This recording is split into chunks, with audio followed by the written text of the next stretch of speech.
Ingkang apa? Hipertensi apa GM? Campur. Campur. Ya, alhamdulillah. Ya. Ya. Pada pagi hari ini saya ingin mengajak panjenengan semua terkait manajemen obat pada pasien diabetes dan hipertensi. Ya, satu ini manajemen itu apa? Artinya manajemen itu apa? Manajemen itu noto, ya, noto. Biar caranya mengambil obat atau mawon. Bagaimana caranya penggunaan obat yang benar. Terus, misalnya jangan untuk obat itu obatnya apa? Sing diundi piro, waktunya kapan, dosisnya piro, jenisnya apa, itu ditoto. Cara mungkinnya pripun, ya, sudah makan atau sebelum makan, itu benar harus benar-benar diperhatikan, ya. Jadi, mengenai masalah pengertian obat.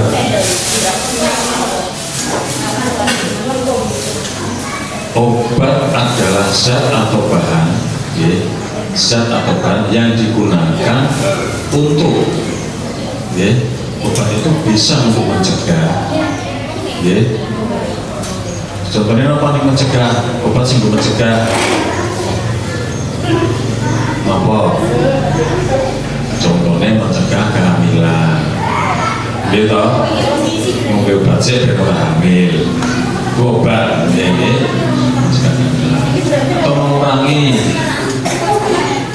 itu mungkin rasa nyeri kenora paten lorong awalnya lorong kabeh obat kenora nyeri dalam menyembuhkan biasanya obat antibiotik itu menyembuhkan karena infeksi bakteri cacing dan macam-macam atau mengendalikan gejala penyakit. Nah, untuk DM dan hipertensi ini obatnya yang paling spesifik paling khusus adalah mengendalikan jalan penyakit. Jadi, terus kenapa obat hipertensi DM itu mengendalikan jalan penyakit? Karena apa? Dikendalikan karena hipertensi dan DM itu tidak bisa sembuh, bisanya terkendali. Ya, paham ya? Ada gambaran ya? Oh, ini aku loro gula, loro tensi, hipertensi. Ki aku butuh mobil obat terus atau ben terkendali, dikendalikan. Misalnya minum obat atau hipertensi, tensinya piro 100/90. Oke, terus diskoni obat. Lah, ini obatnya diunjuk deh. Setelah itu mencoba, terus cek tensinya. Saat ini tensinya 120/80. Normal buatan. Neng, neng buatan terus mari, terus baru aku semari tensinya, hipertensinya, terus orang berubah itu salah. Keliru ya mbak, tapi ya tetap kudu ngobrol terus, ben tensinya stabil, betul ya? Jadi tensinya biar stabil.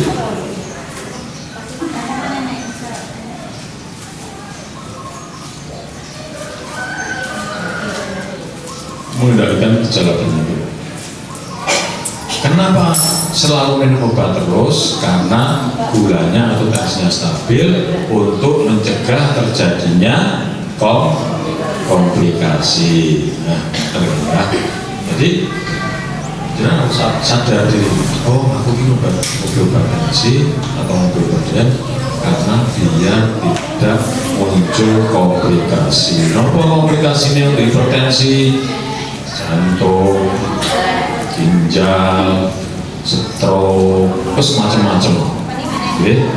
DM, diabetes juga gitu, bisa jantungnya kena, bisa ginjalnya kena, dan darah tinggi bisa stroke. DM semuanya bisa, DM gula, ya. kadang-kadang sampai terjadi perlukaan di kaki, sampai tubuh, sampai amputasi, ya, nomor-nomor ya. Nah itu karena kita harus selalu disiplin minum obat. Kemudian obat bekerja dengan cara tertentu di dalam tubuh, misalnya menurunkan kadar gula, obat diabetes, menurunkan tekanan darah, hipertensi, atau mengurangi rasa nyeri, obat-obat anti-nyeri. Nah, kemudian yang harus dipikirkan, obat berbeda dengan suplemen atau jamu karena telah melalui uji klinis dan memiliki bukti ilmiah tentang manfaat serta keamanannya. Boleh minum jamu, tapi harus benar-benar teliti. Oh, jamu sekarang apalagi banyak beredar jamu-jamu yang palsu, berbahaya untuk ginjal. Terus kalau suplemen itu pada kalau memicu, misalnya suplemen apa, minum Imaviton misalnya, terus apa, minum minuman suplemen apa, estradiol, itu dalam jangka lama bisa membahayakan tubuh, bisa merusak organ-organ tubuh bagian dalam. Dan obat tidak usah takut, terutama untuk tensi. Kadang-kadang banyak yang takut minum obat terus-menerus, terutama obat tensi.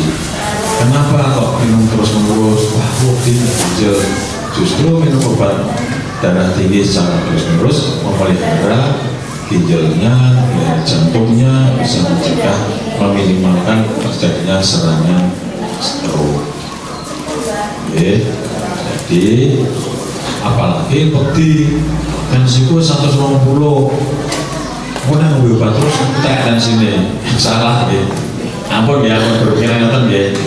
Misalnya 120 per 80, ngombe obat terus kok jadi 110, jadi 100, jadi 100, jadi 20, terus entek 0. Itu salah. Justru dengan obat yang tensi pas stabil, obatnya itu akan berada pada titik stabil. Ngombe obat tetap di situ pada titik stabil. Kan ya?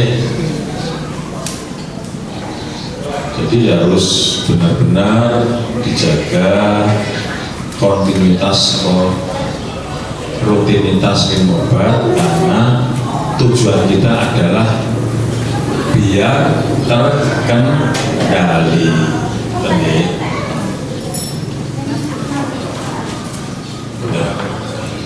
Ini saya terangkan jenis-jenis obat untuk diabetes banyak ya, metformin, glibenclamid, glibenclamid, terus ada insulin, ada macam-macam, akarbose, terus glikuidon dan sebagainya ya.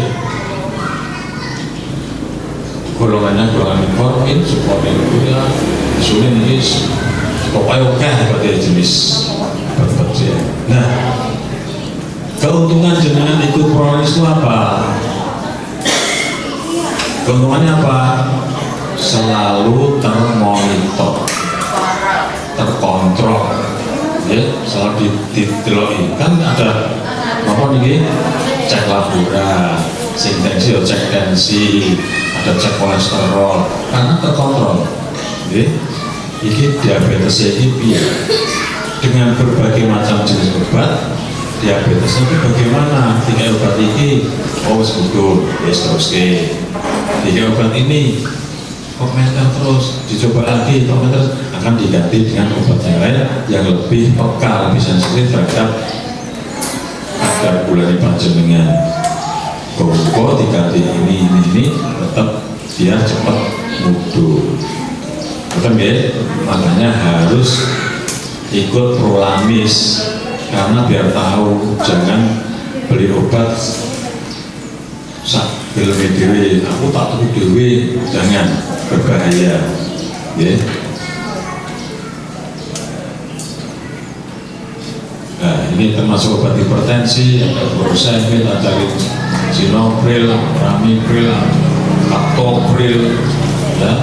Ini golongannya golongan diuretik, inhibitor, kalsium sama itu pusat ya pakai gitu ya. Pokoknya dari obat diombe untuk mawon ya secara rutin. Nah ini kan apa penyakit kronis. Nah, penyakit kronis itu apa penyakit kronis? Penyakit kronis itu apa? Penyakit kronis itu membutuhkan pengobatan jangka panjang dan itu penyakit yang kronis lama terus jangka panjang, penyakit alam. Lawan kronis apa? Akut. Akut itu serangan tiba-tiba. Nanti khusus butuh misalnya akut. Ini khusus butuh tambahnya mari kumat itu namanya penyakit kronis.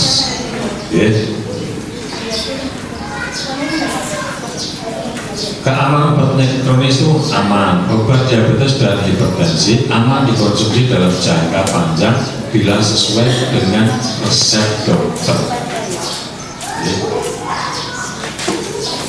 Aman dalam jangka panjang kalau sesuai dengan resep dokter. Jadi tuku dhewe obatnya terus obat gula sak-sake aman boten? Boten nggih, Pak nggih, hati-hati nggih. Karena ini obat termasuk obat-obat apa sih bunderannya abang itu harus sesuai dengan petunjuk, sesuai dengan etis dokter. Kalau beli sendiri kurang ngerti terus nanti ini efek sampingnya apa, butuhnya piye, untuk mengantisipasi komplikasi harus bagaimana kan harus tahu ya. Kemudian penting, jangan menghentikan obat tanpa konsultasi dokter karena dapat menyebabkan komplikasi serius ini. Tiba-tiba rumongso mati, madegret ngombe obat. Pernah ada pasiennya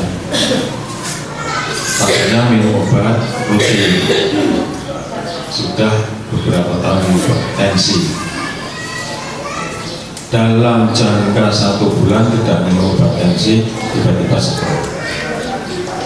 Itu yang paling yang harus diwaspadai dan paling ditakuti.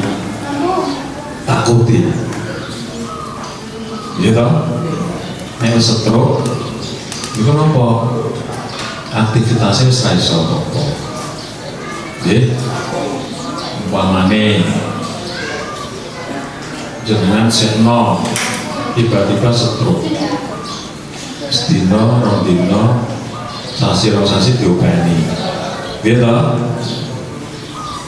Ini suwe-suwe sing ngopeni ini aktivitasnya terganggu dia boten terus delalah harap yang ngalah saka ning sawah kita ngopeni kayak sing diopeni iki bunga-bunga wae gitu. Nah waktu kan ngeten niku itu dari pengatur lain, lalu inilah, ditinggal orang kali lamanya terganggu, gitu. Ini menggoreng-goreng kalau tiba-tiba menjadi berat, ya. Lakukan apa? Manusia itu sendiri, manusia apa-apa, langsung ya. Manusia BS, orang apa, langsung BS langsung matur. Kita tidak tahu fisik kita kayak apa, ya. Nah, bisa hati-hati ya, jangan berhenti mungkin semakin dia suka kalau orang Yesus ingin tahu fatal kan animan gitu, ya. Kemudian harus kontrol rutin. Ini penting untuk melakukan kontrol rutin dan memantau efek samping guna memastikan keamanan penggunaan obat jangka panjang. Caranya piye? Ya wis melu prolaris. Gitu, Pak. Jadi ikut prolaris itu akan terpantau dari data-data laboratorium, dari data-data tensinya, terkontrol terus. Oke, obat ini kok ora mari sing kulatur mau kok diganti liyane sing lebih dekat.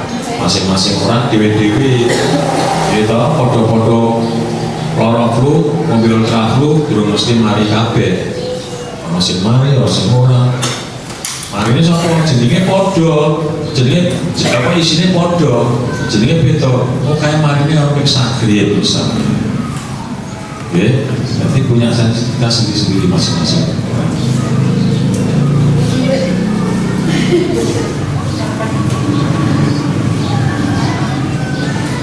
Karena apa? Karena kalau itu kronis, begitu ada indikasi atau tanda-tanda itu efek sampingnya muncul, gulanya kok sudah mulai muncul efek samping, tensinya kok sudah mulai muncul efek samping, ginjalnya kok untuk terganggu, terus langsung rujuk ke spesialis. Di sana dicek apa wae, nanti etisnya obatnya lalu dokter spesialis kembali ke sini lagi. Gitu, akhirnya sehingga efek samping nanti akan menjadi beban, jadi akhirnya menjadi apa jenenge berlarut-larut, akhirnya begitu muncul efek samping, komplikasi, akhirnya aktivitas terganggu, produktivitas terganggu. Jadi, kalau di sini kronis, begitu sedikit muncul kok tanda-tanda langsung diobati, artinya efek sampingnya tidak muncul. Tapi ya, nah, efek samping mungkin terjadi, namun biasanya ringan dan dapat diatasi dengan penyesuaian dosis atau mengganti obat ini. Nah kira-kira mau obat ini dikai terus kok muncul efek samping malah muncul, diganti yang benar. Nah, jadi aman seterusnya. Jadi harus hati-hati betul. Nah, ini pentingnya kepatuhan minum obat. Obat itu harus patuh, kalau bisa jamnya sesuai sama. Nek mobilnya esok jam itu, ya esok nanti jam itu sesuai dengan durasi manfaat obat. Misalnya obatnya diuji jam 7 pagi, manfaat obatnya 12 jam, berarti jam 7 malam. Gitu. Jangan nanti besok jam itu, sore jam 5, terus besok jam 9, sore jam 5. Ya, itu salah. Sesuai dengan manfaatnya mana. Kadang-kadang soal lali, barang itu kan manfaatnya semakin berkurang, ya, khasiatnya. Minum obat sesuai aturan dokter, dosis, waktu, dan cara pakai. Gitu. Ini sudah saya sudah tahu semua ya. Sesuai aturan, berarti ada resep dokter diminum 3 kali sehari atau 2 kali sehari, sebelum atau sudah makan, apa saat makan, ya, apa 2 jam sudah makan, ya, cara pakainya dihisap atau di apa namanya, diplok itu ya. Nah, diminum air ya. Nah, obat ya Pak ya, diuntal ya. Dimakan ini seger. Nah, obat diuntal. Ya, waktunya harus tepat, cara pakainya harus tepat, ya. Dan efektivitas menjaga tekanan darah atau kadar gula darah tetap stabil. Karena patuh, akhirnya efektif. Akhirnya gula darah atau tensinya stabil, berarti obat itu berkhasiat, gitu. Kemudian mencegah, berarti mengurangi risiko komplikasi. Nek minum obat itu patuh, akhirnya apa? Efektif, manfaatnya efektif, ya jelas ya, menjaga tekanan darah atau gula, akhirnya mengurangi risiko komplikasi penyakit yang lebih serius, ya. Kenapa kok BPJS niku sing dipilih hipertensi karo DM? Karena apa?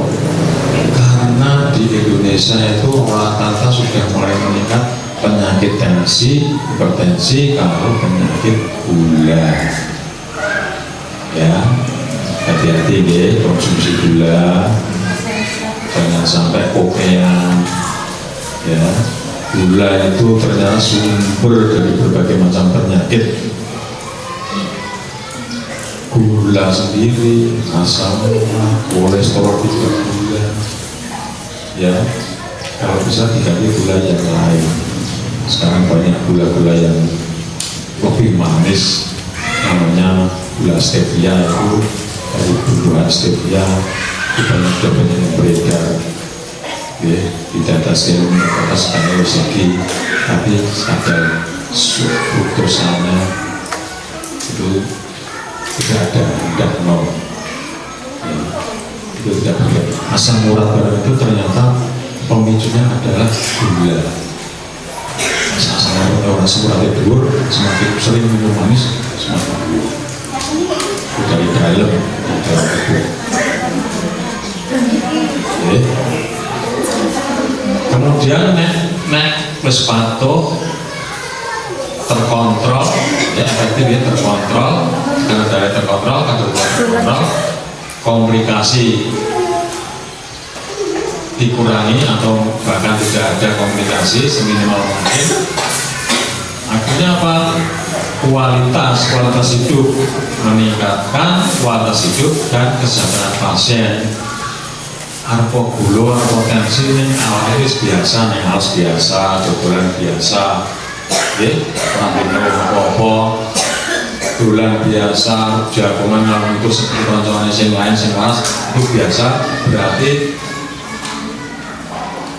kualitas hidup lebih baik. Ini bukan ada bedanya. Bedanya mau bebas beneran kalau saya laras itu lebih baik, boleh. Nah ini kita harus konsistensi. Konsistensi itu ketidakpatuhan dapat menyebabkan penyakit tidak terkontrol, memperburuk kondisi, bahkan mengancam nyawa. Orang konses mobil, orang kompromis, orang konek ngeluh, mobil, orang ngeluh, orang itu sangat berbahaya sekali. Ibarat hipertensi itu tekanan darahnya kan tinggi, dan kalau karet nek diolor ya, malah kenceng. Kok mobil obat darah tinggi, tentu orang benar kenceng. Kok benar tentu, ya, lah nek karet jam, jajal karet gerak, diolor, temboknya diolor, sudah tipis, jangan pecah. Itu yang namanya fenomena hipertensi, stroke itu di situ berbahaya sekali. Nah, ini akan pas musim puasa, ini akan diterapkan jadwal minum obat saat puasa dan sesuaikan waktu minum obat. Obat yang diminum 1 kali sehari diminum saat berbuka atau sahur. Ya, sahur boleh, berbuka boleh. Yang 2 kali sehari dibagi saat berbuka dan sahur. Kemudian untuk obat insulin, dosis dan waktu disesuaikan, biasanya diberikan menjelang berbuka dan sahur. Nah, itu sudah dijelaskan, sudah tahu semua. Ya. Kemudian untuk konsultasi dengan dokter, jangan menghentikan obat hanya karena berpuasa, tidak boleh. Kayak kosong, jangan terus aku mau obat, jangan. Ya, tetap harus diminum, ya sesuai dengan petunjuk. Atur dosis dengan bijak, sesuaikan dosis agar tidak mengganggu puasa. Minum cukup air saat sahur dan berbuka untuk membantu rasa obat. Ya. Ada yang kadang-kadang saya pernah menemui saudara itu yang diobat tuh pluk ini gue sholat diobeni lah tidak pakai. Ya ada itu lucu kan, yes. Ya harus pakai air biar cepat larut dan berkhasiat.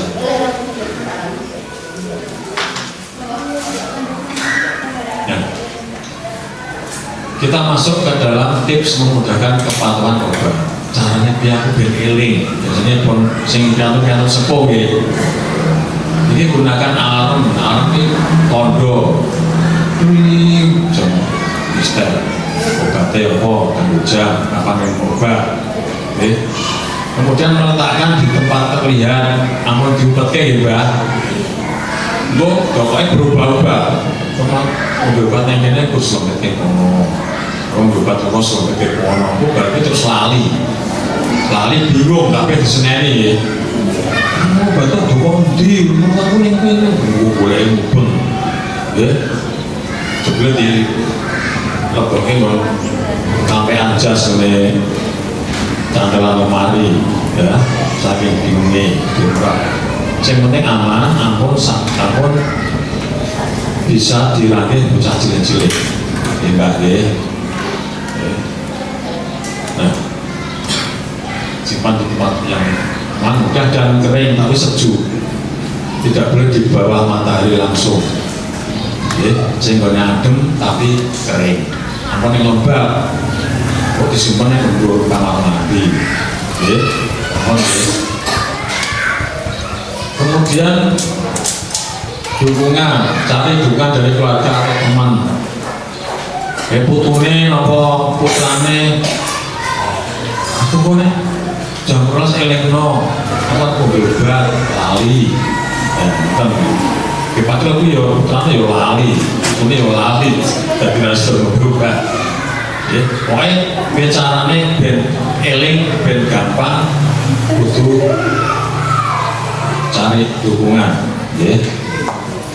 kemudian catat jadwal minum obat di kalender saya ben gampang aku mengobati apalagi obat yang minumnya ada jarak-jaraknya itu dicatat di lingkari kalender.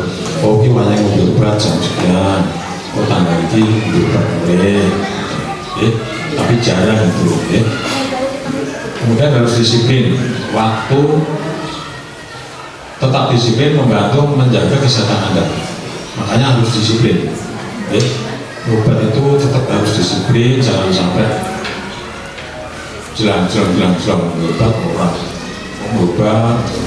orang itu nanti bisa membahayakan penyakitnya.